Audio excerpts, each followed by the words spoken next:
ஏசாயா 42 அதிகாரம் 16 வசனத்தை ஒருவர் வாசிங்க. 16.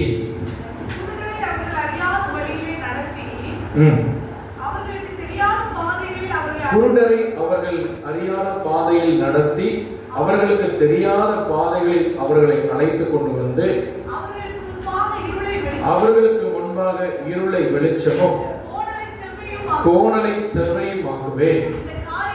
இந்த காரியங்களை நான் அவர்களுக்கு செய்து அவர்களை கைவிடாதிருப்பேன். இந்த வார்த்தைக்காய் கரம் தட்டி இயேசுவை மகிமைப்படுத்துவோம். இந்த காரியங்களை நான் அவர்களுக்கு செய்து அவர்களை கைவிடாதிருப்பேன். அல்லேலூயா. நாம் ஆராதிக்கிற கர்த்தர், நாம் நம்பி இருக்கிற எல்லா விஷயமும் நம்ம கைவிடலாம். ஆனா நாம் ஆராதிக்கிற கர்த்தர் நம்மை ஒரு நாளும் கைவிடுகிற தேவன் அல்ல. அல்லேலூயா, அல்லேலூயா. நம்புறீங்களா? கைவிட மாட்டார். மனிதர்கள் நீங்க கைவிடலாங்க, நீங்க நம்பியிருக்கிற சில சூழ்நிலை உங்களை கைவிடலாம். ஆனால் கர்த்தர் நம்மை கைவிட மாட்டார். இதை கைவிட மாட்டார் என்ற இந்த வார்த்தை ஆங்கிலத்தில் ஃபோர்சேக் அப்படின்னு கொடுத்துருக்காங்க. ஃபோர்சேக் அப்படின்னா தேவை உள்ள நேரத்தில் கைவிடுறது. நம்ம சும்மா கைவிடுறது மட்டும் நமக்கு கஷ்டம் இருக்காது. நமக்கு ஒரு தேவை வரும் பாருங்க, அந்த நேரத்தில் எல்லாருமே கை விரிச்சிருவாங்க, கை விட்டுருவாங்க. அதுதான் ஃபோர்சேக். அல்லேலூயா. அப்போ ஆண்டவர் என்ன சொல்றோம், உங்களுக்கு தேவை உள்ள நேரத்தில், மற்ற நேரத்தில் அவர் நம்மளை கைவிடுறது இல்லை. ஆனால் நமக்கு தேவை உள்ள நேரத்தில் அவருடைய கரம், அவருடைய நடத்துதல் அதிகமாக உணர முடியும். அல்லேலூயா. அதுதான் நம்ம ஆராதிக்கிற சர்வ வல்லமையுள்ள தெய்வம். அவருக்கு ஸ்டைலே அதுதான். நாமே மற்ற மனிதர்கள் நமக்கு எல்லாம் இருக்கும்போது நம்ம கூட இருப்பாங்க. ஆண்டவர் எப்போ நம்ம எல்லாரும் நம்மளை விட்டுட்டு போயிட்டு நமக்கு ஒரு தேவை வருவாங்க, நம்ம சொல்லுவோம், இந்த மூச்சு முட்டிட்டு இருக்கு பாஸ், நான் என்ன பண்றேன்னு தெரியல. அந்த நேரத்தில் என் நெருக்கத்தில் நான் கர்த்தரை நோக்கி கூப்பிட்டேன். அவர் என்னிடமாய் சாய்ந்து என் கூப்பிடுதலை கேட்டார். அல்லேலூயா, அல்லேலூயா. என் நெருக்கத்தில் நாம் ஆண்டவர் நோக்கி கூப்பிடும் போது நம்மை நெருங்கி வருகிற ஒரு சர்வ வல்லவரை நாம் ஆராதிக்கிறோம். அதனால நீங்க கர்த்தரை தெய்வமாய் கொண்ட ஜனம், நீங்கள் பாக்கியவான்கள். அல்லேலூயா. இன்னைக்கு 3 பாதைகள் கர்த்தர் நம்மை நடத்தும். 3 பாதைகள் என்ற தலைப்பில் அவருடைய வார்த்தையை நம்ம கேட்க போகிறோம். கர்த்தர் நம்மோடு பேசுவாராக. கர்த்தர் நம்மை நடத்தும் 3 பாதைகள்.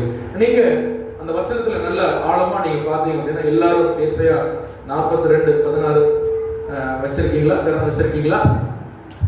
ஆமென். திறந்து வச்சவங்க ஆமென் சொல்லுங்க. இப்போ அதுல நல்லா பாருங்க, 3 பாதைகள் அதுல நம்ம பார்க்கிறோம். எத்தனை பாதை பார்க்கிறோம்? 3 பாதை பார்க்கிறோம். ஒண்ணு ஸ்தோத்திரம், அறியாத பாதை. என்ன பாதை சொல்லுங்க? சொல்லுங்க. அறியாத பாதை. ஒரு பாதை என்ன பாதை? எல்லாரும் சொல்லணும். அறியாத பாதை. சொல்லுங்க. இரண்டாவது பாதை தெரியாத பாதை. இரண்டாவது பாதை என்ன பாதை? எழுதுறவங்க நீங்க எழுதுறதுக்காக நம்ம மெதுவாக சொல்றேன். முதல்ல அறியாத பாதை, இரண்டாவது தெரியாத பாதை. எழுதுனா வசனங்களை எழுத படிக்க தெரிந்தவங்க பைபிள் நோட்டெல்லாம் ரொம்ப தானே செய்யணும். எழுதணும். தட் இஸ் நீங்க எவ்வளவு தூரம் வசனத்தை நேசிக்கிறீங்க, எவ்வளவு சீரியஸா வசனத்தை எடுக்கிறீங்கிறது அது ஒரு அடையாளம் நீங்க எழுதுறது. மூன்றாவது கோணலான பாதை. மூன்றாவது என்ன பாதை? இந்த 3 பாதை நம்ம வாழ்க்கையில ஏதாவது ஒன்று வரும். ஒன்று நம்ம அறியாத பாதை, இல்லை தெரியாத பாதை அப்படி நமக்கு வரும். அறியாத பாதைன்னு சொன்னா எந்த பாதையில் நடக்கணும்னே தெரியல, எப்படி போனோன்னே தெரியல, எப்படி வாழணும்னே தெரியல, அப்படி சொல்லுவோம்ல, அதுதான் என்னது? அறியாத பாதை. அல்லேலூயா, அல்லேலூயா.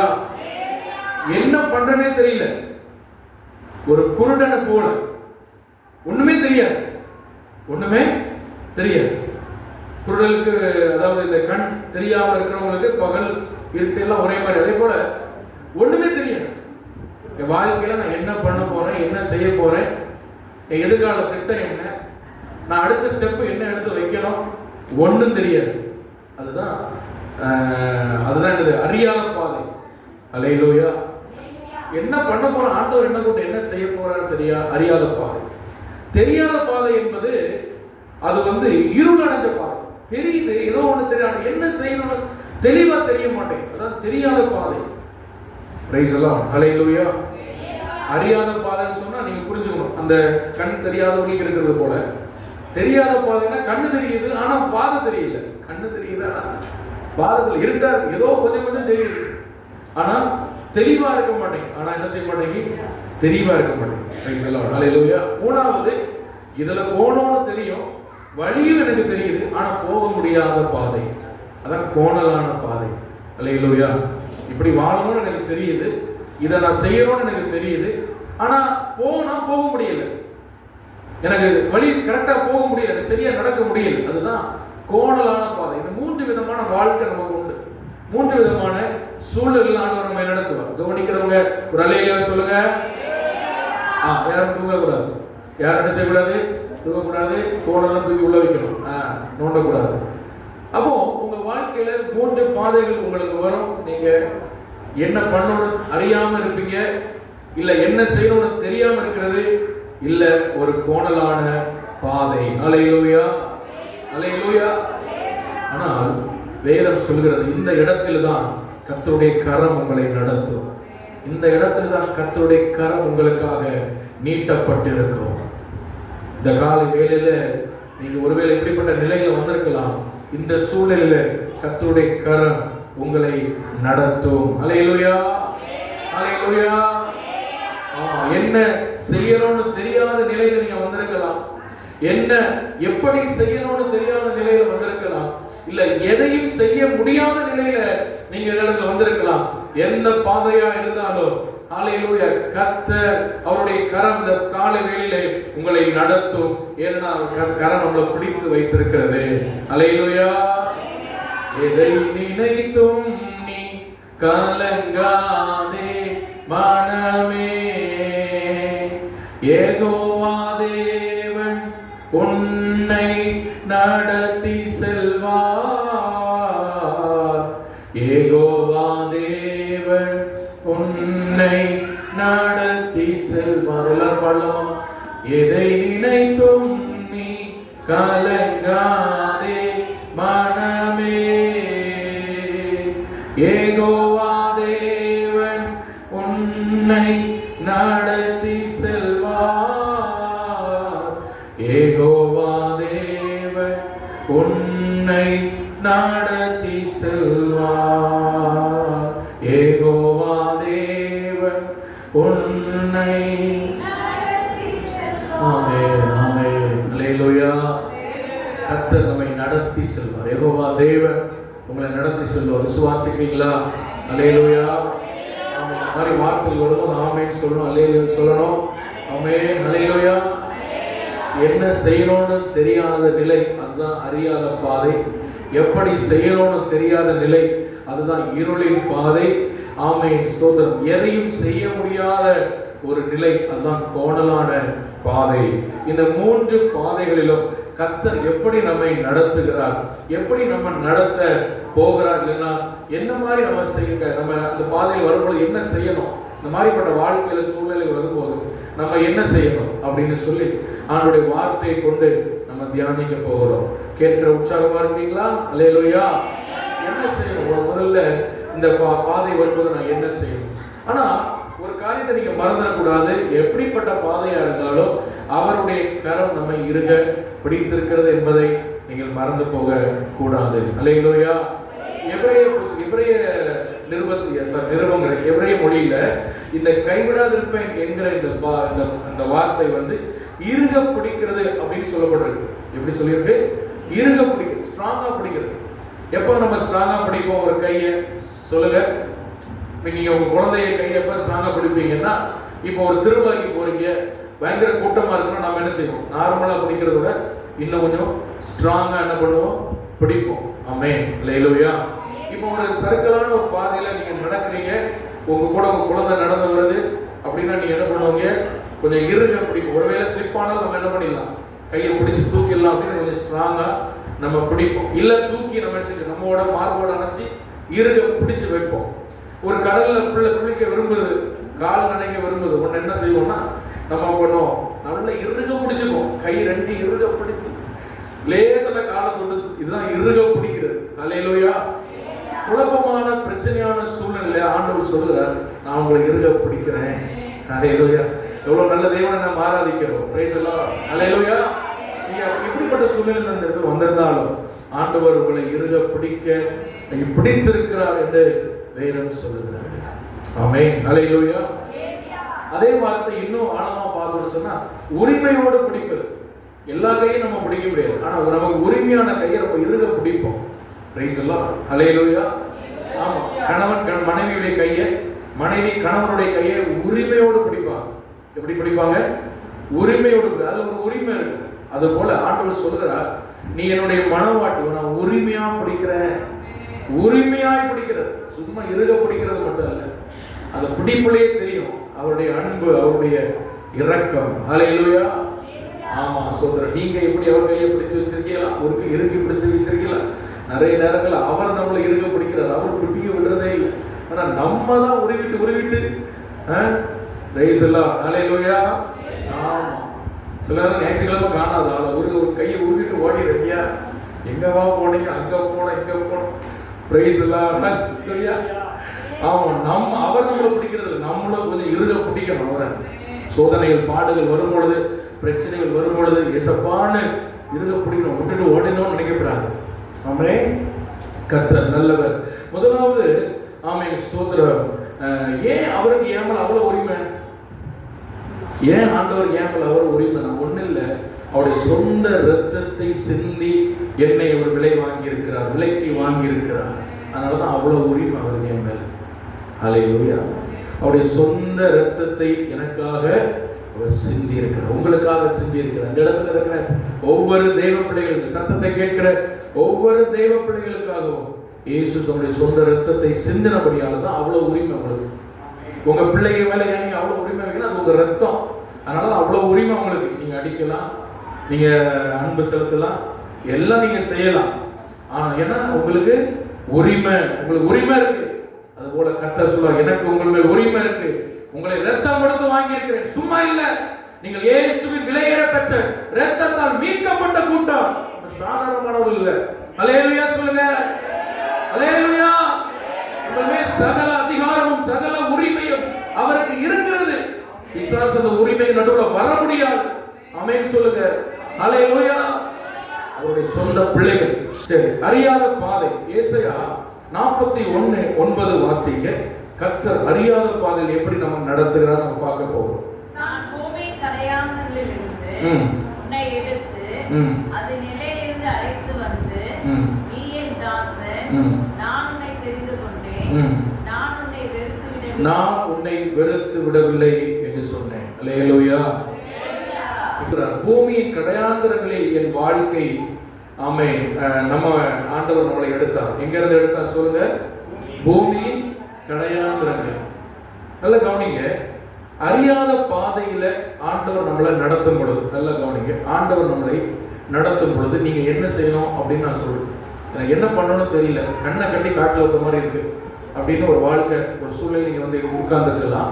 இதுல நீங்க என்ன செய்யணும்னா, முதல்ல நீங்க ஆண்டவரை முதல்ல விசுவாசிக்கணும். அறியாத பாதையில நீங்க செய்ய வேண்டியது என்னன்னா, ஆண்டவரை விசுவாசிக்கணும். சத்தமா சொல்லுங்க, எல்லாரும் சொல்லுங்க, தம்பி மேல சொல்லுங்க, ஆண்டவரை விசுவாசிக்கணும். வாய்தன்னு சொல்லுங்க, ஆண்டவரை விசுவாசிக்கணும். அல்லேலூயா. ஏன் விசுவாசிக்கணும் அப்படின்னா, பூமியின் கடையாந்தரங்களில் இருந்து அவர் நம்ம எடுத்தார். எங்க இருந்து எடுத்தார்? அல்லேலூயா. நம்ம பூமியின் கடையாந்தரம் என்னதுன்னா, நம்ம வாழ்க்கை எப்படியோ இருந்தது, எங்கேயோ இருக்கும். ரட்சிக்கப்பட முன்னாடி நம்ம எங்கேயோ இருக்கும். பூமியின் கடையாந்தரம்னா நம்மளை கண்டுபிடிக்க முடியாத இடம். நம்ம தொலைஞ்சி போன ஒரு ஆளா இருந்தோம். அல்லேலூயா. அப்படிப்பட்ட இடத்துல இருந்து அவர் நம்மளை ரத்தம் கொடுத்து மீட்டு ஜீவனை கொடுத்து நம்மளை கொண்டு வந்து ஒரு சபையில வைத்திருக்கிறார். அல்லேலூயா. நம்மளை ரட்சித்திருக்கிறார். பூமியின் கடையாந்தரங்களை துளைந்து போயிருந்தோம், எங்கேயோ கண்ணு கட்டி விட்ட இடத்துல நம்ம கடந்தோம். எந்த மனிதர்களும் நம்மை மதிக்காத, நம்மை நினைக்காத இடத்துல நம்ம ஒரு அனாதை போல வனாந்தரங்களை அலைந்து தெரிந்து கொண்டிருந்தோம். அந்த பூமியின் கடையாந்தரங்களில் உங்களை எடுத்த கர்த்தர். அல்லேலூயா, அல்லேலூயா. இப்போ இந்த லேசான, இந்த அறியாத பாதையில் அவர் நடத்துறது பெரிய விஷயமே அவர்களே, நம்புறீங்களா? அல்லேலூயா. அப்படி இருக்கும் பொழுதெல்லாம் நடத்தி கொண்டு வந்தவருக்கு இப்ப ரட்சித்து அவர் பிள்ளையா வச்சிருக்காரு. இந்த அறியாத பாதையில கண்ணு கட்டி காட்டுல விட்ட இந்த பாதையில அவர்கள் நடத்துவதற்குரிய விஷயமே கிடையாது. ஹல்லேலூயா, ஹல்லேலூயா. ஆமா, ஸ்தோத்திரம். இந்த வார்த்தை நான் இங்கிலீஷ்ல பார்க்கும்போது கொஞ்சம் வித்தியாசமா இருந்தது. ஆங்கில பைபிள் யாராவது வச்சிருக்கீங்களா? பூமியின் கடையாந்திரங்கள் அந்த வாசகத்தை வாசிங்க, ஆங்கிலத்தில் வாசிங்க. ஏசாயா 49:9 வாசிங்க. I have taken from the depths of the earth and called thee from the chief men. Call thee from the chief men போட்டிருக்கு. தமிழ்ல ஆங்கிலத்தில் எப்படி போட்டிருக்கு? chief men. அந்த chiefனா அதிபதின்னு அர்த்தம். chiefனா சரியான வார்த்தை அதிபதி. ஆனா அந்த வார்த்தை தமிழ்ல வரல. உன்னை பூமியின் கடையாந்திரங்களில் உன்னை எடுத்து அதன் எல்லையிலிருந்து அழைத்தேன் வந்திருக்கு. அதில் எங்கிருந்து அழைத்தேன் சொல்லுமா? எல்லையிலிருந்து அழைத்தேன். ஆனா ஆங்கிலத்தில் எப்படி வருது? சீஃப் மேன், அதிபதி. அப்போ இந்த ரெண்டையும் நான் யோசித்து பார்க்கும் பொழுது இது என்ன சொல்லுது அப்படின்னா, இந்த பூமியின் அதிபதியாகிய பிசாசு. பூமியின் அதிபதி யாரு? பிசாசு. பிசாசு இயேசுவிடத்திலே போய் டிமாண்ட் பண்ணா, நீர் என்ன தாழ குனிந்து என்ன செய்யணும்? வணங்கணும். அப்ப நான் என்ன செய்வேன்? பூமியில எல்லாத்தையும் உங்களுக்கு தருவேன். ஏன்னா அவைகள் எனக்கு ஒப்புவிக்கப்பட்டிருக்கிறது அப்படின்னு சொல்றோம். அவைகள் எனக்கு ஒப்புவிக்கப்பட்டிருக்கிறது. நான் எனக்கு இஷ்டமானவங்க யாருக்குனாலும் நான் கொடுப்பேன். அதனால என் காலில் விழுந்து நீ வணங்கணும் அப்படின்னு சொன்னா பாருங்க. அப்போ பிசாசாகிய இந்த பூமியின் அதிபதி இடத்துல நம்ம இருந்தோம். நம்ம சும்மா கடையாந்திரங்கள மட்டும் இல்லை, பூமியின் அதிபதியாக பிசாசு கையில இருந்தோம். அவனுக்கு ஒரு கையில ஒரு ஆயுதமா இருந்தோம். அவன் நம்மை வைத்துக் கொண்டு என்னென்ன செய்யணுமோ எல்லாத்தையும் செய்து கொண்டிருந்தான். அப்படிப்பட்ட ஒரு அறியாத நிலையில இருந்தோம். ஹல்லேலூயா. இப்பிரபஞ்சத்தில் பிசாசானுடைய ஆதிக்கத்துக்குள்ள இருந்தோம். சமாதானம் இல்லாம, சந்தோஷம் இல்லாம, ஏன் வாழணும்னு ஒரு அர்த்தம் இல்லாத ஒரு கண்ணை கட்டி விட்ட ஒரு வாழ்க்கையை வாழ்ந்து கொண்டிருந்தோம். அப்படிப்பட்ட வாழ்க்கையில நம்ம ரட்சித்த தேவன் இன்னைக்கு இந்த அறியாத பாதையில நம்ம நடத்துறது அவருக்கு லேசான காரியம். எத்தனை விசுவாசிக்கிறீங்க? ஹல்லேலூயா. இந்த அறியாத பாதையில அவர் நம்மை நடத்துவது லேசான காரியம். இன்னைக்கு நீங்க எங்க இருக்கீங்க தெரியுமா?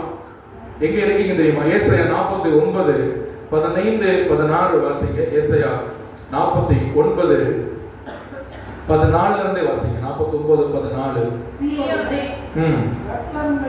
சீயோனோ கர்த்தர் என்னை கைவிட்டார், ஆண்டவர் என்னை மறந்தார் என்று சொல்கிறார். ஸ்திரீயானவள் தன் கர்ப்பத்தின் பிள்ளைக்கு இறங்காமல் தன் பாலகனை மறப்பாளோ? அவள் மறந்தாலும் நான் உன்னை மறப்பதில்லை. இதோ என் உள்ளங்கைகளில் உன்னை மறைந்து வைத்திருக்கிறேன்.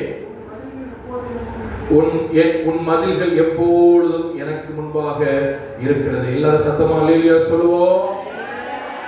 பூமி கடையாந்திரத்தில் இருந்த நீங்கள், பூமியின் அதிபதியாகிய பிசாசின் கைகள் இருந்த நீங்கள் இப்போ எங்க இருக்கிறீங்கன்னா, காயப்பட்ட இயேசுவின் உள்ள கைகளிலே நீங்க இருக்கிறீங்க. சந்தோஷம் உள்ளவங்க கைத்தட்டி இயேசுவை மகிமைப்படுத்தலாம். ஹல்லேலூயா. இப்பொழுது அவரின் உள்ள கைகளில் நீங்க இருக்கிறீங்க. அவருடைய உள்ள கைகள் இருக்கீங்க. அதனால நல்லா கவனிங்க. என்ன பாருங்க, பாஸ்டர் அறியாத பாதையில் இருக்கிறேன், எனக்கு ஒண்ணுமே தெரியல, என்ன செய்யணும்னே தெரியல, என் கண்ணை ரெண்டையும் கெட்டி விட்ட ஒரு வாழ்க்கை வாழ்றேன்னு பயப்படாதீங்க. நீங்க எங்க இருக்கிறீங்கன்னா இயேசுவின் உள்ள கைகளிலே நீங்கள் இருக்கிறபடியால் ஹல்லேலூயா நீங்க அவரை விசுவாசிங்க.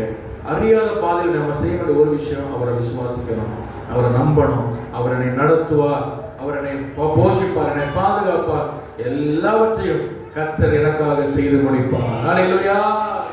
எனக்காக யாவையும் செய்து முடிக்கும் கர்த்தர், எனக்காக யாவையும் செய்து முடிக்கும் கர்த்தர். இன்றே செய்பவர், நன்றே செய்பவர், இன்றே செய்பவர், நன்றே செய்பவர், என்றும் செய்பவர். கைத்தட்டி பாடலாமா? எனக்காக யாவையும் செய்து முடிக்கும் கர்த்தர், எனக்காக யாவையும் செய்து முடிக்கும் கர்த்தர். இன்றே செய்பவர், நன்றே செய்பவர், ஆமென். இன்றே செய்பவர், நன்றே செய்பவர், என்றும் செய்பவர். பாடுங்க.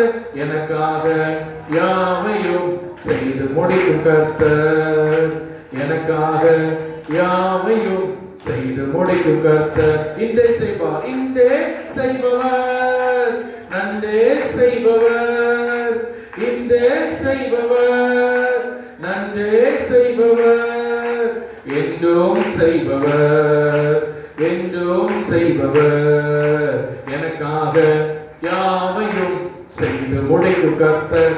ஆமென். எனக்காக யாவையும் செய்து முடிக்கும் கர்த்தர். இருளில் இருந்து ஒளியை படைத்தவர், வெறுமையில் இருந்து உலகை படைத்தவர், இருளில் இருந்து ஒளியை படைத்தவர், வெறுமையில் இருந்து உலகை படைத்தவர், காற்றும் மேகமும் இன்றி மழையை பொழிபவர், காற்றும் மேகமும் இன்றி மழையை பொழிபவர், செங்கடலினையும் தம் வார்த்தையால் விளக்கும் கர்த்தர், செங்கடலினையும் வார்த்தையால் விளக்கும் கர்த்தர், எனக்காக யாவையும் செய்து முடிக்கும் கர்த்தர். ஆமென். எனக்காக யாவையும் செய்து முடிக்கும் கர்த்தர். அல்லேலூயா. பாடல் வரியில் சொல்றது இருளில் இருந்து எப்படி படைச்சாராம்? உலகத்தை படைத்தார். அல்லேலூயா. ஆமென். சோதரம். வெறுமையிலிருந்து இந்த பூமியை படைத்தார். வெறுமை, பூமி ஒண்ணுமே இல்ல, அப்படி இருந்த பூமியிலிருந்து, வெறுமையிலிருந்து இந்த பூமியை ஆண்டவர் என்ன செய்தார்? படைத்தார். இன்னைக்கு நீங்க போகிற இந்த பாதையில் உங்களை நடத்த முடியாதா? அல்லேலூயா. அவர் ஆழமா விசுவாசிங்க. சீயோனோ என்ன சொல்கிறார் என்றால், கர்த்தரனை மறந்துட்டார், கர்த்தரனை கைவிட்டார் அப்படின்னு சொல்லுகிறார். அல்லேலூயா. ஆனால் ஸ்திரீயானவள் தன் கற்பத்தின் பிள்ளையை மறப்பாலும் அவன் மறந்தாலும் அதோட ஒரு ஸ்டெப் மேல போகிறார். நான் உன்னை என்ன செய்வதில்லை? மறப்பதில்லை. என் உள்ளங்கைகளிலே உன்னை வரைந்து வைத்திருக்கிறேன். அல்லேலூயா. அல்லேலூயா சொல்லுங்க. ஆமா. அதனால அறியாத பாதை உங்களுக்கு வாழ்க்கையில் வரும் பொழுது நீங்க அவரை என்ன செய்யணும்? விசுவாசம். டோன்ட் சே ஆண்டவர் என்னை குறித்து அக்கறை இல்லாமல் இருக்கிறார், கவலை இல்லாமல் இருக்கிறார், அதை சொல்லாதீங்க. ஆண்டவர் இந்த உலகத்துல நம்மை போல, அவரை போல நம்மை கரிசித்து உள்ளவர் யாரும் இல்லை. ஆமென். அல்லேலூயா. சரி. ஆமா. அப்ப அறியாத பாதை. இரண்டாவது தெரியாத பாதை. தெரியாத பாதை. ஏசாயா 60ஆம் அதிகாரம் 1 வசனம் வாசிங்க. யார் வாசிக்காரு? பைபிள் எடுத்து போவோம். போட்டோ வாசி, தப்பு இல்லை. எழும்பி பிரகாசி, உன் ஒளி வந்தது, கர்த்தருடைய மகிமை உன்மேல் உதித்தது. அல்லேலூயா. தெரியாத பாதையில நீங்க என்ன பண்ணணும்? எழும்பணும். சத்தமா சொல்லுங்க. என்ன பண்ணணும்? அறியாத பாதையில அவரை விசுவாசிக்கணும், தெரியாத பாதையில எழும்பணும். இயேசுவுக்காக என்ன பண்ணணும்? எழும்பணும். அல்லேலூயா. அல்லேலூயா. எப்படி எழும்பணும்? எல்லாம் எழுப்பி வீட்டுக்கு போறாரு. எப்படி எழும்பணும்? வாசிக்கலாமா? ஏசாயா 52:2 வாசிங்க. எப்படி எழும்பணும் அங்க போட்டிருக்கு. இவன் தூசியை உதறிவிட்டு எழுந்திரு, எருசலேமே வீற்றிரு, சிறைப்பட்டு போன சீயோன் குமாரத்தியே, உன் கழுத்தில் உள்ள கட்டுகளை அவிழ்த்து விடு. அல்லேலூயா சொல்லுங்க. தூசியை உதறிவிட்டு எழும்பு, உன் கழுத்தில் உள்ள கட்டுகளை அவிழ்த்து விடு. இந்த கழுத்தில் உள்ள கட்டுன்னு சொல்லும் பொழுது அது ஒரு போராட்டம். அதை பார்க்காதீங்க. அது இப்போ பிரசங்க நேரத்தில் தான் சுத்துவாங்க. மெசேஜ் பண்ணி அதுவா வெளியே போயிடும். சரி, கவனிங்க. இப்போ நீ தான் சொல்லணும். சரி, கவனிங்க. கழுத்தில் உள்ள கட்டு அப்படின்னு சொல்றது வந்து என்னன்னா, அந்த நாட்கள்ல என்னமா ஏதோ புதுசு பாயிண்ட் சொல்லி தெரியல. ஏசப்பா வச்சு ஏசப்பாங்க அந்த நாட்கள்ல சிறை பிடிச்சிட்டு போவாங்க. என்ன பண்ணிட்டு போவாங்க? ஒரு நாட்டுக்கு வந்து இன்னொரு நாட ஜனங்கள் என்ன பண்ணுவாங்க? சிறை பிடிச்சிட்டு போவாங்க. சிறை பிடிச்சிட்டு போகும்பொழுது கழுத்துல நுகத்தை போட்டு கொண்டு போவாங்க. எப்படி கொண்டு போவாங்க? நுகம்னா என்னதுமா? இந்த மாட்டுக்கெல்லாம் போடுறாங்கல்ல, அதான் நுகம். அந்த மாதிரி போட்டு என்ன செய்வாங்க? அதை ஜனங்களை கொண்டு போவாங்க. அதான் கழுத்தில் உள்ள கட்டு. இப்போ நிறைய நேரங்கள்ல பிசாசு என்ன பண்ணுறான்னு சொன்னா, தெய்வ பிள்ளைகளை கட்டுகிறான். தெய்வ பிள்ளைகள் என்ன பண்ணுறான்? கட்டுகிறான். அவன் சொல்றான் அது கட்டு. ஏன் கட்டுகிறான்னா, அவனுக்கும் நமக்கும் ஒரு யுத்தம் நடந்து கொண்டே இருக்கிறது. எல்லாரும் என்ன கவனிங்க? இயேசுவின் நாமத்தில் என்ன கவனிங்க? அவனுக்கு நமக்கு என்ன நடக்கு? ஒரு யுத்தம் நடக்கு. இந்த யுத்தத்துல நம்ம என்ன செய்யணும்னா, அவனை ஜெயம் எடுக்கணும். அல்லேலூயா. என்ன யுத்தம் நடக்கு? நமக்கும் அவனுக்கும் கண்களுக்கு தெரியாத யுத்தம் நடக்கும். இந்த யுத்தத்துல அவன் உங்களை ஜெயம் எடுத்தா அவன் என்ன பண்ணிடுவானா, கட்டு போட்டுருவான். கழுத்துல என்ன போட்டுருவான், கட்டு வந்துடும். இப்போ நம்ம அவனை ஜெயம் எடுக்கணும். ஹல்லேலூயா. சில நேரங்கள் நம்ம வாழ்க்கையில இந்த மாதிரிப்பட்ட அடிமைத்தனங்கள், சில கட்டுகள், இவைகளிலிருந்து நீங்க விடுதலை ஆகணும். ஏசப்பா எனக்கு ஒரு பாதையும் தெரியல, எனக்கு ஒண்ணுமே தெரியல, நான் அப்படி நடக்க இப்படி நடக்கன்னு கம்ப்ளைண்ட் பண்ணாம, உங்க பகுதியில பிசாசு உங்களை எந்த பகுதியில கட்டி வைத்திருக்கிறானோ அதுல இருந்து ஒரு விடுதலையை நீங்களாகவே பெறணும். ஆண்டவர் சொன்னார், நான் உன்னை விடுவிப்பேன்னு சொல்லல, உன் கட்டுகளை யார் அவுக்கணும், நீயே அவிழ்த்து விடு. Praise the Lord. ஹல்லேலூயா. நம்ம அவுக்கிறதுக்கு ஒரு வல்லமை இருக்கு, நம்ம அவிழ்த்து விடுறதுக்கு ஒரு பலம் நம்மகிட்ட ஆண்டவர் ஏற்கனவே நமக்குள்ள அது இருக்கிறது. ஆமென். ஹல்லேலூயா. ஆமா, ஸ்தோத்திரம். எப்பொழுதுமே பாருங்க, ஆண்டவர் நம்மளை கட்டப்படுகிறோம்னு பார்த்துட்டு இருக்க கூடாது. சில கட்டுகள் பிசாசு வைக்கிறானா நம்மளே இருந்து உபவாசம் பண்ணி ஜெபம் பண்ணி அந்த கட்டுகளை அறுத்து எடுக்கணும். இயேசுவின் நாமத்தில் அந்த கட்டுகள் இருந்து விடுதலை பெறணும். சில பாவ கட்டுகளா இருக்கலாம், சில காரியங்களை இச்சையின் கட்டுகளா இருக்கலாம். அந்த கட்டுகளா இருக்கிற ஒரே கட்டா இருக்கு, பாஸ்டர் சொல்லிக்கலாம, ஏசப்பான்னு சொல்லிக்கலாம, இயேசுவின் நாமத்தில் முழங்கால் போட்டு ஜெபம் பண்ணி அந்த அசுத்தாவிகளை கடிந்து துரத்தி அந்த கட்டுகளை நீங்களே அறுத்து எடுக்கும் பொழுது பாதைகள் உங்களுக்கு தெரியும். ஹல்லேலூயா. என்ன செய்யணும்னு பாதைகள் தெரியும். கழுத்து கட்டுனவன் கழுத்து எப்பவுமே தலை எப்படி இருக்கும்னா இப்படிதான் இருக்கும். எப்படி இருக்கும் சொல்லுங்க? கழுத்து கட்டப்பட்டவனுடைய தலை எப்படி இருக்கும்? இப்படி கீழே இருக்கும். அவனுக்கு ஒரு பாதையும் தெரியாது, கண்ணு தெரியும் ஆனா என்ன தெரியாது. இப்ப ஏன் பாதை தெரியலன்னா கட்டு இருக்கு. ஹல்லேலூயா. சில பாவ கட்டுகள், சில அசுத்த கட்டுகள் இருக்கிறது. இயேசுவின் நாமத்துல இந்த உபவாச நாட்கள் முடியும் பொழுது அந்த கட்டுகள் நீங்கள் அறுத்தெடுக்க வேண்டும். தூசியை உதறிட்டு நீங்க இயேசுவுக்காக எழுப்பணும். ஹல்லேலூயா. தூசின்னு சொல்றது என்னன்னா மாம்ச கிரியைகள், மாம்ச இச்சைகள், மனுஷனுடைய அந்த மாம்ச தன்மை, அதான் தூசி. மனுஷன் ஆண்டவர் எப்படி உருவாக்கினா, பூமியின் தூள்ல இருந்து உருவாக்கினார், தூசியில இருந்து உருவாக்கினார். அதை ஒட்டி இருக்க அந்த மாம்ச தன்மைகள் அதை உதறணும், மாம்ச கிரியைகளை உதறணும். Price the Lord. ஹல்லேலூயா. இது எப்படி உதறணும் அப்படின்னா நல்லா ஜெபிக்கணும், உபவாசம் பண்ணணும். இந்த மாதிரிப்பட்ட எண்ணங்கள் வரும்பொழுது, இந்த மாதிரிப்பட்ட சோர்வுகள், போராட்டங்கள், இந்த மாதிரிப்பட்ட எதிர்மறையான இச்சை எண்ணங்கள் வரும்பொழுது அந்த ஆவிகள், அது ஒரு ஸ்பிரிட், அது ஒரு என்னது, அது ஒரு ஆவி. நம்ம கவனிக்கிறீங்களா? பெரிய பிள்ளைங்க பெரியவங்க கவனிக்கிறீங்களா? ஹல்லேலூயா. அது என்னதுங்க? அது ஒரு ஆவி. உங்களுக்கு அது உங்களுடைய பலவீனம் மட்டும் இல்லை, அது என்னது, அதுக்கு பின்னாடி ஒரு ஆவி இருக்கு. உங்கள் எமோஷனோட அது அட்டாச் ஆக பார்க்குது, உணர்வுகளோட அது அந்த ஆவி ஒட்ட பார்க்குது. அதனாலதான் அந்த மாதிரிப்பட்ட எண்ணங்கள், ஏதாவது பொறாமை, எரிச்சல், இந்த மாதிரிப்பட்ட எண்ணங்கள்லாம் வருகிறது, அசுத்த எண்ணங்கள். இதெல்லாம் என்ன பண்ணணும்னா இயேசுவின் நாமத்தில் பொல்லாத ஆவியை துரத்துகிறேன்னு சொல்லணும். ஹல்லேலூயா. இச்சையின் ஆவி, அசுத்த ஆவியை, போராட்டத்தின் ஆவியை இயேசுவின் நாமத்தில் துரத்துகிறேன். நீ என் வாழ்க்கையில வரக்கூடாது, வீட்டுக்குள்ள வரக்கூடாது, என் பிள்ளைங்க வாழ்க்கையில வரக்கூடாதுன்னு சொல்லி அதிகாரத்தோடு அவனை துரத்தும் பொழுது அந்த கட்டு அப்படியே விடுதலை ஆகும். உன்னை நீயே விடுவித்துக் கொள். ஹல்லேலூயா. இன்னொருத்தவரை பார்த்துட்டு இருக்க கூடாது. எப்பொழுதும் ஒரு ப்ராஃபட் வரணும், ஒரு தீர்க்கதரிசி வரணும், ஒரு ஊழியக்காரன் தலையில கை வைக்கணும், அதெல்லாம் நீங்க வச்சு முடிஞ்சாச்சு. இப்போ நீங்க உங்களை கட்ட விழுக்கிற நேரத்துக்குள்ள வந்தாச்சு. ஹல்லேலூயா.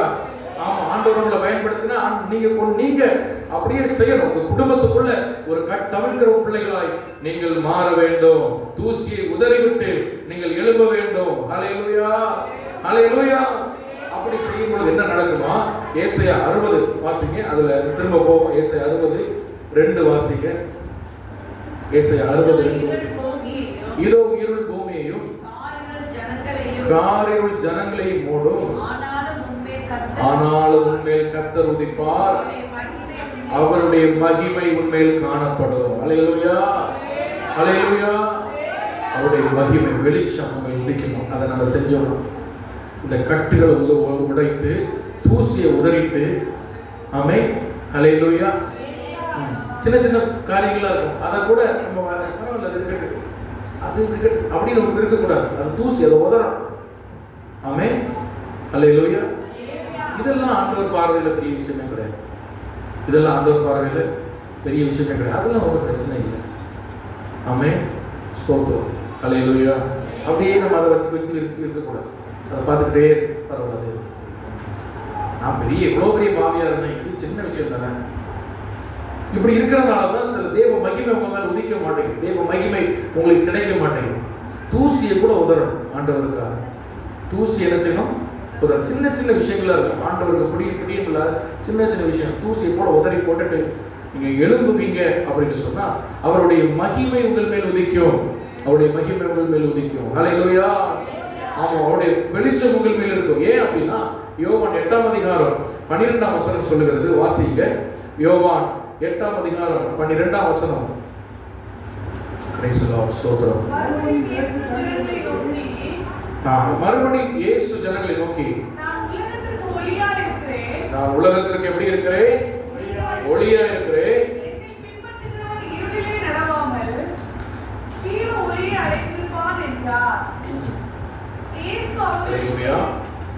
என்னை பின்பற்றுகிறவன் என்ன செய்வான்? இருளிலே நடவாமல் ஜீவ ஒளியாக. இயேசு இந்த உலகத்துக்கு வெளிச்சமா இருக்கிறார். எத்தனை பேர் நம்புறீங்க? ஹல்லேலூயா. பாதை தெரியாத பிள்ளைகளுக்கு, பாதை இல்லாதவங்களுக்கு கன்வென்ஷன் நாட்கள்ல நீங்க போய் சொல்லிடணும். நிறைய பேர் இந்த கிராமத்துல பாதை அறியாம இருக்கிறாங்க. அவர்களெல்லாம் இயேசுவின் வெளிச்சத்துக்கிட்ட நீங்க கொண்டு வரணும். அது உங்க வேலை. அது யாருக்கு வேலை? உங்க வேலை. உங்க பக்கத்து வீட்டுல இருக்கலாம், எந்த வீட்டுல இருக்கலாம், உங்க சொந்தக்காரங்களா இருக்கலாம். பாதை தெரியாம இருக்கிறவங்க கிறிஸ்தவங்களாவே இருக்கலாம். இன்னும் தேவனுடைய வெளிச்சத்தை பெறாம ஏதோ சர்ச்சுக்கு போயிட்டு கடமையா வாழ்ந்து கொண்டு இருக்கலாம். அவங்களெல்லாம் கொண்டு வரணும். கொண்டு வந்து இங்க உட்கார வச்சிருக்க ஆண்டவர் அவர்களுடைய வாழ்க்கையில வெளிச்சத்தை கட்டளையிடுவார். ஹல்லேலூயா. காரணம் இயேசு சொன்னார், நானே உலகத்திற்கு ஒளியா இருக்கிறேன். என்னை பின்பற்றுகிறவன் ஜீவ ஒளி அடைந்திருப்பான். அது சாதாரண ஒளி இல்ல, அது ஜீவ ஒளி. ஹல்லேலூயா. இன்னும் நம்ம ஒன்னொன்னு செய்யலாம். இன்னொன்னு நம்ம பண்ணணும். அந்த தெரியாத பாதையில நம்ம எழும்புறது மட்டும் இல்லை, இன்னொன்னு பண்ணணும். வாசிங்க. ஏசாயா 53:11 வாசிங்க. ஏசாயா தீர்க்கதரிசன புஸ்தகம் 53ஆம் அதிகாரம் 11ஆம் வசனம்.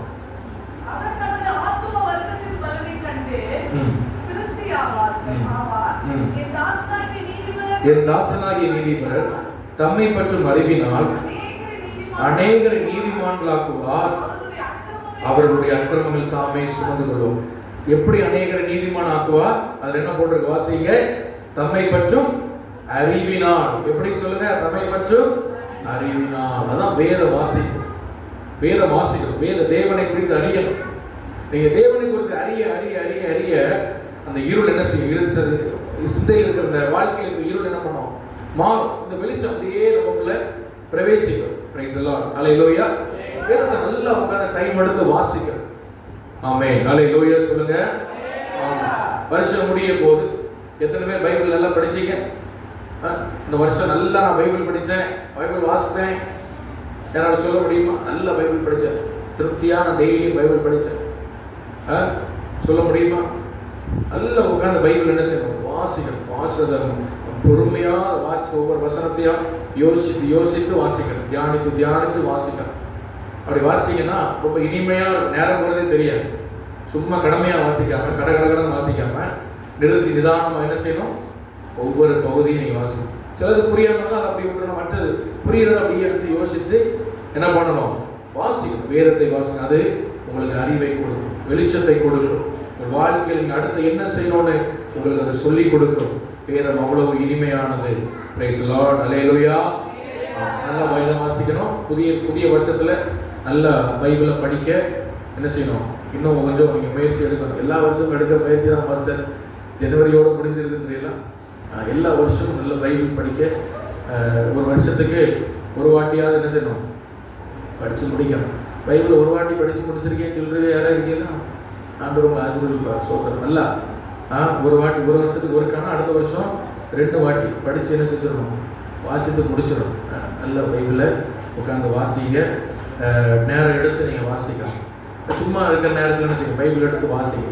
அது உங்களுக்கு நல்ல நாலேஜ் கொடுக்கும், அறிவு கொடுக்கும். இதை செய்யணும், அதை பண்ணணும் அப்படிங்கிற ஒரு தாட் உங்களுக்கு வரும். அப்படி நீங்கள் யோசிக்கும் பொழுது ஒரு எண்ணம். அதுதான் தெரியாத பாதையில கர்த்தர் நமக்கு கொடுக்கிற வெளிச்சம். Praise the Lord. ஹல்லேலூயா. அறியாத பாதையில நாம் என்ன செய்யணும்னு சொன்னேன்? விசுவாசிக்கணும்னு சொன்னேன். என்ன செய்யணும்? விசுவாசிக்கணும். தெரியாத பாதையில நம்ம என்ன செய்யணும்? கர்த்தருக்காக எழும்பணும். தூசியை உதறிட்டு என்ன பண்ணணும்?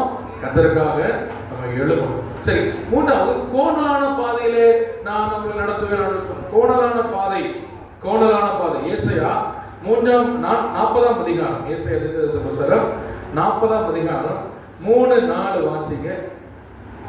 கர்த்தருக்கு வழி ஆயத்தமாக்குங்கள். கர்த்தருக்கு வழியை ஆயத்தப்படுத்துங்கள். அவாந்திர வழியிலே தேவனுக்கு பாதையை செவை பண்ணுங்கள் என்றும், பள்ளங்கள் எல்லாம் உயர்த்தப்பட்டு சகல மலையும் கொஞ்சம் தாழ்த்தப்பட்டு கோணலானது செவ்வையாகி கரடு முரடானவை சமமாக்கப்படும் என்றும் என்ன வேதம் சொல்கிறது. Praise the Lord. ஹல்லேலூயா. வேதம் சொல்ல அடுத்த வசனத்துல கர்த்தரின் மகிமை வெளியரங்கமாகும், மாம்சமான யாவும் அதை ஏகமாய் காணும், கர்த்தரின் வாக்கு அதை உரைத்தது என்று வனாந்திரத்திலே கூப்பிடுகிற சத்தம் உண்டாயிற்று. அல்லேலூயா சொல்லுங்க. இது இயேசுவை குறித்து சொல்லப்பட்ட ஒரு தீர்க்க தரிசனமா இருந்தாலும் வேதம் சொல்கிறது கர்த்தருக்கு வழியை ஆயத்தப்படுத்தும் பொழுது அங்க என்ன நடக்கிறதுனா கோணல் செவ்வையாகிறது. என்ன ஆகிறது? கர்த்தருக்கு வழியை நீ ஆயத்தப்படணும். எப்படி ஆயத்தப்படுத்துது? ஆண்டவருக்கு எப்படி வழியை ஆயத்தப்படுத்துறது? அந்த நாட்கள்ல, பழைய நாட்கள்ல என்ன செய்வாங்கன்னா, ஒரு ராஜா ஒரு ஊருக்குள்ள வருகிறார், ஒரு தேசத்துக்குள்ள வருகிறார், ஒரு பட்டணத்துக்குள்ள வர்றார் அப்படின்னா முன்னக்கூட்டியே போய் ஆயத்த வேலைகளை செய்வாங்க. முன்பாக போய் என்ன பண்ணுவாங்க?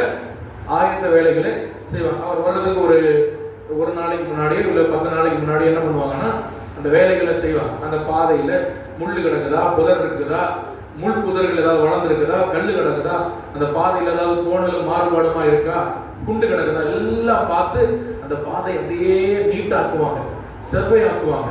அல்லேலூயா. அப்படியே செவ்வையாக்கின பிறகு ராஜா என்ன பண்ணுவார்? இல்லைன்னா அந்த இளவரசர் அந்த பகுதியில் போவார். இப்போ நம்முடைய வாழ்க்கையில இந்த கோணலான பாதை வரும் பொழுது என்ன செய்யணும் அப்படின்னு சொல்லும் பொழுது நீங்க இன்னொரு வசனத்தை கூட வாசிக்கலாம். நான் சொல்றேன். சங்கீதங்களின் புஸ்தகம் 37ஆம் சங்கீதம் 5ஆம் வசனம் வாசிங்க. சங்கீதம் 37ஆம் சங்கீதம் 5வது வசனம். சத்தம் ஒருத்தர் வாசிங்க. உன் வழியை கர்த்தருக்கு ஒப்புவித்து அவர் மேல் நம்பிக்கையா இரு, அவரே காரியத்தை வாய்க்க பண்ணுவார். அல்லேலூயா. ஆமா. இப்போ கர்த்தருக்கு வழியை ஆயத்தப்படுத்துறதுன்னா ஒண்ணும் இல்லை, உங்க பிளான்ஸ், உங்க வழிகளை அவருக்கு ஒப்பு கொடுக்கிறது, உங்க திட்டங்களை அவர் கருத்துல கொடுக்கிறது, உங்கள் பாரங்களை அவருடைய கருத்துல கொடுப்பது. ஆமே. உங்களுக்கு புரியுதா? நான் சொல்றது புரியுதா?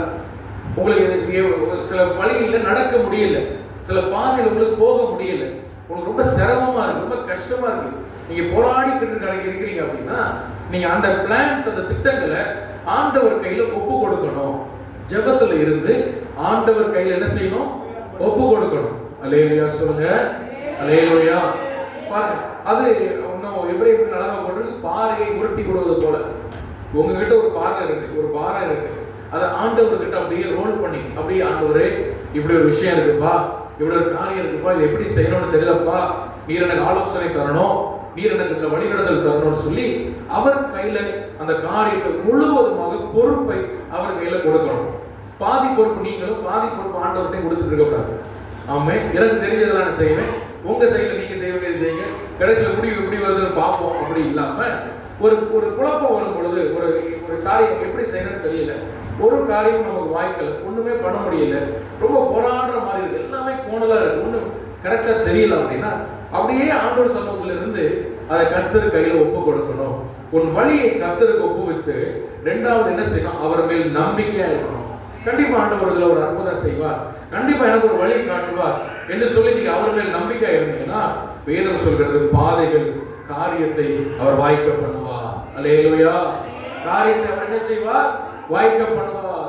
நீதிமொழிகள் 16ஆம் அதிகாரம் 3ஆம் வசனத்திலையும் அதற்கு ஒத்த ஒரு வசனம் தான் இருக்கிறது. நீதிமொழிகள் 16ஆம் அதிகாரம் 3ஆம் வசனத்தில் நீங்க வாசித்து பார்ப்பீர்கள் என்று சொன்னால் வேதம் சொல்கிறது, உன் செய்கைகளை கர்த்தருக்கு ஒப்புவி, அப்பொழுது உன் யோசனைகள் என்ன பண்ணும்? உறுதிப்படும். அல்லேலூயா. உன் செய்கைகளை ஆண்டவருக்கு ஒப்புவிக்கணும். ஒவ்வொரு காரியத்தையும் காலையில் எழுப்பி உங்க செய்கைகளை ஏசப்பாட்டு என்ன செய்யணும்? ஒப்புவிக்கணும். அல்லேலூயா. ஆமா. நீங்களும் ஒரு திட்டம் பண்ணிட்டு இருக்காதீங்க, ஆண்டவர்கிட்ட திட்டம் வாங்க, பிளான் பண்ணுங்க. நிறைய நேரங்கள்ல கவனிங்க, நம்ம ஒரு காரியத்துல ஒரு விஷயம் நமக்கு செய்ய முடியல, செய்ய தெரியல அப்படின்னு நம்ம ரொம்ப குழம்பி ரொம்ப பயந்துடும். அப்புறம் நம்ம என்ன பண்றோம்னா நமக்கு முடிந்ததை நம்ம செய்யறோம். செஞ்சுட்டு அதுக்கப்புறம் தான் நம்ம என்ன பண்றோம்னா அந்த பாதையில ஆண்டவர்கிட்ட போய் நம்ம கேட்டுட்டு இருக்கோம். அது விஷயம் முடிகிற நிலையில வரும்பொழுது ஏசப்பா இப்படி இருக்கு, நான் இப்படி பண்ணிட்டேன், என்ன பண்றது அது என்ன பண்றது அப்படி இல்லாம எப்பொழுதுமே உங்கள் வழிகளை, உங்கள் யோசனை, இப்படி ஒரு திட்டம் வருது, இப்படி ஒரு பிளான் இருக்கு, இதை என்ன பண்ணலாம், இல்ல உங்களுக்கு ஒரு காரியத்தில் ஒரு தீர்வு கிடைக்கணும், ஒரு பிரச்சனையில இருந்து ஒரு தீர்வு கிடைக்கணும், இதுக்கு என்ன பண்ணோம்னா முதல்ல என்ன பண்ணோம்னா அதை ஃபர்ஸ்டா ஆண்டவர்கிட்ட கொண்டு போனோம். எங்க கொண்டு போனோம்? யார்கிட்ட கொண்டு போனோம்? ஆண்டவர்கிட்ட கொண்டு போய் ஏசப்பா நான் இப்படி ஒரு பிளான் எனக்கு இருக்கிறது, இந்த மாதிரி ஒரு திட்டம் இருக்கிறது, இதை உங்களுடைய கருத்தில் தருகிறேன், உங்களுடைய சித்தம் என்ன, உங்களுடைய விருப்பம் என்ன, இது நீங்க இதுல எனக்கு நீ தெரியப்படுத்தணும், எனக்கு வெளிப்படுத்தணும் அப்படின்னு நீங்க காத்திருக்கணும். ஆண்டவருக்கு என்ன பண்ணணும் சொல்லுங்க? காத்திருக்கணும். அல்லேலூயா. உங்களுக்கு நீங்க நினைச்சது நீங்க செய்யக்கூடாது, நீங்க உங்க பிளான்ஸ் செய்யக்கூடாது. நான் காத்திருக்கிறேன்னு சொல்லிட்டு நீங்க நினைச்சதெல்லாம் பண்ணிட்டு இருக்க கூடாது. கேட்டா நான் காத்திருக்கிறேன் பாஸ்டர் அப்படி இல்லை. நீங்க அவர்கிட்ட கொடுத்துட்டு அவர் என்ன உங்களுக்கு ஒரு கைடன்ஸ் கிடைக்கும், ஒரு 2 நாள் கழிக்கும், இல்லைன்னா ஒரு வாரம் கழிச்சு உங்களுக்கு ஒரு தெளிவு வரும். அது வரைக்கும் அமைதியா இருக்கும். அதை ஆண்டவர்கிட்ட வச்சுக்கிட்டே இருக்கணும். அந்த ப்ரேயர்ல டெய்லி என்ன பண்ணோம்? ஏசப்பா இப்படி ஒரு இருக்கு, நான் இப்படி ஒரு யோசனை இருக்கு, இந்த ஒரு இடம் வாங்குறதோ, ஒரு வீடு கட்டுறதோ, ஒரு கல்யாணம் பண்ண எதுனாலுமே இப்படி ஒரு விஷயம் இருக்கு, நான் என்ன பண்ணலாம், என்ன செய்யலாம், என்ன பண்ணலாம், உங்களுக்கு நடத்தும் ஒரு வழி காட்டும் அப்படின்னு சொல்லும்பொழுது உங்களுக்காக ஒரு கைடன்ஸ் வரும். நீங்க உங்க அனுபவம் நல்லா கவனிங்க, உங்க எக்ஸ்பீரியன்ஸு, உங்க அனுபவம் இதெல்லாம் நீங்க செய்யக்கூடாது. நான் அன்னைக்கு அப்படி செஞ்சேன், அதனால இன்னைக்கு அப்படி செய்வேன், அதெல்லாம் கிடையாது. உங்க அனுபவம் எக்ஸ்பீரியன்ஸ்ல ஒரு பக்கம் ஓரம் வச்சுட்டு, முக்கியமான சொந்தக்காரங்க சொல்றதெல்லாம் கொஞ்சம் ஒர்க்கும் பரமா ஒதுக்கி வச்சுட்டு, அவன் சொன்னான் பாஸ்டர், அவங்களுக்கு அது நடந்துட்டு, அவன் எனக்கு நடக்காது, இதெல்லாம் ஓரமா வச்சுட்டு ஆண்டவர்கிட்ட ஒப்பு கொடுத்தே இப்படி செய்யலாமா, பண்ணலாமா, அவசரப்பட்டு ஏதாவது ஒரு பண்ணி நம்ம எப்படியாவது ஒன்று அப்படி இல்லை. நீங்க அவர் கையில் ஒப்பு கொடுத்து ஜெபம் பண்ணிக்கிட்டே இருக்கணும். உங்க யோசனைகளை கர்த்தருக்கு நீ ஒப்புவி, உன் செய்கைகளை கர்த்தருக்கு ஒப்புவி, அப்பொழுது உன் யோசனைகள் என்ன பண்ணும்? உறுதிப்படும். அல்லேலூயா. அதுதான் பாதைகளை செவ்வாய்ப்படுத்துறது. கர்த்தரே அந்த பாதைகளை செவ்வாய்ப்படுத்துவார். அவராகவே அந்த காரியத்தில் உள்ள ஒரு ஜெயத்தை தருவார். அல்லேலூயா. நான் ஆண்டவரிடத்துல கேட்டேன், நான் கர்த்தருக்காய் பொறுமையுடன் காத்திருந்தேன், என்னிடமாய் சாய்ந்து கூப்பிடுதலை என்ன செய்தார்? கேட்டார். அல்லேலூயா. சில விஷயத்துக்கு நான் அடிக்கடி சொல்றது போல உடனே ஆண்டவர் நீ செய்யு சொல்லுவார். அந்த ஸ்பாட்ல ஆண்டவருடைய சத்தம் நம்ம கேட்கும், உடனே பண்ணு, அப்ப நான் உடனே செய்யணும். சில நேரம் அமைதியா இருப்பார், ஒண்ணுமே சொல்ல மாட்டார். அல்லேலூயா. அப்படின்னா நம்ம புரிஞ்சுக்கணும், ஆண்டவர் என்ன பண்ணிருக்கார்? எல்லோ சிக்னல் போட்டுருக்காரு, வெயிட் பண்ணணும். எல்லோ லைட் போட்டுருக்கிறவங்க வெயிட் பண்ணணும். சில நேரம் வேண்டான்னு சொல்லுவார், செய்தி மூலமா பேசுவார், பாடல் மூலமா பேசுவார், நமக்கு ரொம்ப பிடிச்சிருக்கும். ஐயோ ஆண்டவரே, எப்படி ஆண்டவரே, வேண்டாம் அப்படின்றாரு முதல்ல. அப்ப என்ன பண்ணோம்? வேண்டாம். அதுதான் ஒப்புவிக்கிறது. Price the Lord. ஹல்லேலூயா. எல்லா விஷயத்தையும் கர்த்தரிடத்தில் ஒப்புவித்து நீங்க செயல்பட்டீங்கன்னு சொன்னா கண்டிப்பா கோணலானவைகள் உங்க வாழ்க்கையில சபையாகும். அதை நீங்க பார்ப்பீங்க. Praise the Lord. ஹல்லேலூயா. அந்த வசனத்தை திரும்ப கூட நம்ம வாசிக்கும் போதும் ஏசாயா 42ல குருடரை அவர்கள் அறியாத வழியிலே நான் அவர்களை என்ன செய்வேன்? நடத்துவேன். அறியாத பாதையில் என்ன செய்வேன்? நடத்தி அவர்கள் தெரியாத பாதைகள் அவர்களை அழைத்து கொண்டு வந்து அவர்களுக்கு முன்பாக இருளை வெளிச்சமும் கோணலை செவ்வையுமாக்குவேன். இந்த காரியத்தை நான் அவர்களுக்கு செய்து அவர்களை கைவிடாதிருப்பேன். அல்லேலூயா. உங்க வாழ்க்கையில கண்ணை கட்டி விட்டது போல ஒரு வாழ்க்கை நீங்க வாழ்றீங்க. என்ன பண்ண தெரியலன்னா நீங்க ஒண்ணும் பண்ணுங்க, அவரை விசுவாசிங்க, ஆழமா விசுவாசிங்க. உண்மை நான் விசுவாசிக்கிறேன் ஆண்டவரே, நீ என்ன கண்டிப்பாய் செய்வேன். விசுவாச வாக்குத்தத்தங்களை, அறிக்கைகளை நீங்க பேசணும். ஆமென். அல்லேலூயா. ஆமா, புலம்பக்கூடாது, தயவு செய்து புலம்பக்கூடாது. நல்லா புரிஞ்சுக்கணும். முக்கியமா எல்லாருக்கும் சொல்றேன், பெரியவங்களுக்கு புலம்பாதீங்க. ஆமென். சவுல் என்ன பண்ணானா? வீட்டுக்குள்ள உட்கார்ந்து புலம்பிக் கொண்டிருந்தான். சவுல் என்ன பண்ணானா? வீட்டுக்குள்ள உட்கார்ந்து தீர்க்க தரிசனம் சொன்னான்னு பைபிள்ல போடுறது. அது உண்மையான புலம்புறது. அது என்னன்னா அந்த அசுத்தாவே அவனை புலம்பு வச்சு, ஐயோ என் சிங்காசனத்தை எடுத்துட்டு போயிடுவானு எத்தனை ஒண்ணுமே நடக்கல. தாவீது கோலியாத் என்ன பண்ணிருக்கான்? கொண்டு இருக்கான். இவ்வளவுதான் நடந்து அவன்கிட்ட சீட்டை கேட்கவும் இல்லை, நீ சிங்காசனத்தை இறங்கு, நான் ராஜாவாவேன்னு சொல்லவும் இல்லை, ஒண்ணுமே சொல்லல. ஆனா இங்க உட்கார்ந்து புலம்பு, ஐயோ போச்சு, என் பையன் ராஜாவாவா நினைச்சானே, ஐயோ எல்லாம் சேர்ந்து போச்சு. இப்படியே புலம்பி கத்தத்துல கடைசியில் மொத்தமும் போச்சு. பீஸ் பிடிக்கி போச்சு. அதனால நம்ம இந்த மாதிரி புலம்புறதை விட்டுட்டு நல்ல விசுவாச வார்த்தைகளை நம்ம பேசணும். இருதயத்துல சிந்தையில தேவனை நம்பணும். அல்லேலூயா. நம்பணும். தெரியாத பாதை வரும் பொழுது கர்த்தரை என்ன செய்யணும்? ஆமா, நீங்க உங்க வாழ்க்கையில என்னென்ன குறைகள் இருக்கிறதோ அந்த தூசி எல்லாம் உதறி விட்டு நீங்க எழும்பணும். கர்த்தருக்காக எழும்பணும். எழுப்பி கோணலான பாதைகள் நீங்க இருப்பீங்கன்னு சொன்னா உங்க திட்டங்களை, பிளான்ஸை, உங்க எண்ணங்களை, யோசனைகளை கர்த்தருக்கு ஒப்பு கொடுத்து கொண்டே இருங்க. அல்லேலூயா. இதை நீங்க செய்றீங்க அப்படின்னா கர்த்தர் உங்களை நடத்துகிறத நீங்க தெளிவாக இந்த வருடத்தின் கடைசி பகுதியிலே நீங்க உணர முடியும். ஆமென். புதிய வருடத்தை கர்த்தர் உங்களுக்கு நன்மையாக ஆசீர்வதித்து தருவார். நம்ம எல்லாரும் முழங்கால் பண்ணிடலாம். நம்ம ஜெபம் பண்ண போகிறோம். அல்லேலூயா. அல்லேலூயா. அல்லேலூயா. அல்லேலூயா. Thank you Holy Spirit. நன்றி ஆண்டவரே. கர்த்தரோடு பேசின இந்த வார்த்தைகளுக்கு எல்லா ஆண்டவரே ஸ்தோத்திரம் பண்ணலாமா? வாயில திறந்து இருதயத்தின் ஆழத்துல சத்தமா ஸ்தோத்திரம் பண்ணுங்க. ஏசப்பா சத்தமா ஸ்தோத்திரம் பண்ணுங்க. அல்லேலூயா. அல்லேலூயா. அல்லேலூயா. சத்தமா அதுதான் வெரி குட். இருதயத்தின் ஆழத்துல நன்றியோடு ஸ்தோத்திரம் பண்ணுங்க. சோதரம் சின்ன பிள்ளைங்க, பெரியவர்கள் எல்லாம் சோதரம் பண்ணுங்க. ஆமென். இப்போ ஆண்டவர் உங்களை நம்ம செய்தி மூலமா உங்கள்கிட்ட பேசியிருப்பார். எல்லாட்டையும் ஆண்டவர் பேசியிருப்பார். நான் நம்புறேன், விசுவாசிக்கிறேன். இப்போ நீங்க என்ன பண்ணா அப்படியே இருந்து ஏசப்பா உங்கள்ட்ட என்ன பேசினாரோ அதை வைத்து நீங்க ஜெபம் பண்ண போறீங்க. அதை வைத்து என்ன பண்ண போறீங்க? ஜெபம் பண்ணுங்க. ஏசப்பா, இப்படிப்பட்ட வார்த்தை எனக்கு நேராக வந்தது, இப்படிப்பட்ட காரியத்தை எனக்கு சொன்னீர், இதை நான் செய்யறதுக்கு எனக்கு கிருபை தரணும். எல்லாம் ஜெபம் பண்ணுங்க பாப்போம். எல்லாம் ஜெபம் பண்ணுங்க. ஒரு 2 நிமிஷம் ஆலையிலோ மௌனமாகவோ சத்தமாகவோ எப்படினாலும் ஜெபம் பண்ணுங்க. ஆலையிலோ